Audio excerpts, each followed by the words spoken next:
Students, एक simple सा question, अगर मैं पूछूं कि बल्ब क्यों जलता है, आप बोलेंगे क्योंकि इलेक्ट्रिसिटी आती है।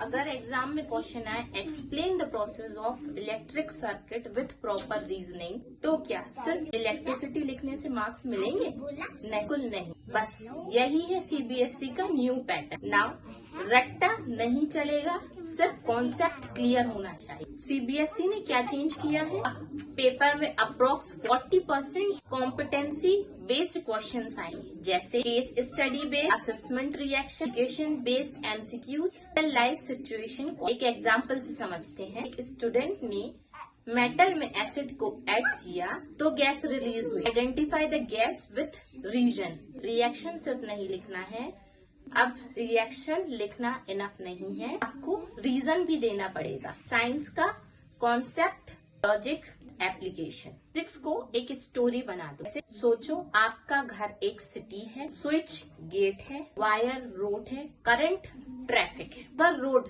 पतली है तो हाई रेजिस्टेंस, तो ट्रैफिक स्लो तो करंट कम होगा। बस यही है ओम्स लॉ का मैजिक। अब फॉर्मूला रटने की जरूरत नहीं है, कॉन्सेप्ट को समझो। केमिस्ट्री को किचन से कनेक्ट करो, acid, base and salt. Lemon खट्टा क्यों होता है? Because it contain acids. Soap slippery क्यों होता है? क्योंकि सोप जो है वो बेसिक नेचर का होता है। और आप सोचो, अगर एसिड प्लस सोप को मिला देंगे तो न्यूट्रलाइजेशन रिएक्शन होगी। इस तरह पढ़ोगे तो कभी भी साइंस को नहीं भूलोगे। बायोलॉजी को मूवी की तरह समझो। लाइफ प्रोसेस एक ह्यूमन बॉडी की तरह होती है। रॉ मटेरियल है, ऑक्सीजन हेल्पर है, ब्लड जो है वो डिलीवरी सिस्टम है। अगर ऑक्सीजन बंद हो जाए तो फैक्ट्री का प्रोडक्शन रुक जाएगा। That's why respiration is important. Simple logic, strong concept. अब 90% स्ट्रेटेजी के लिए क्या करें? एनसीईआरटी लाइन बाय लाइन पढ़ो, हर चैप्टर का कॉन्सेप्ट मैप बनाओ, न्यूमेरिकल्स डेली प्रैक्टिस करो, डायग्राम्स खुद ड्रॉ करो, please self test low.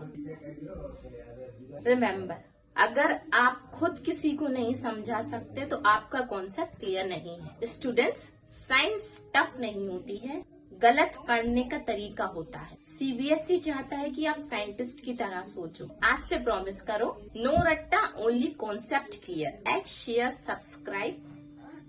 Class 10th by master teacher.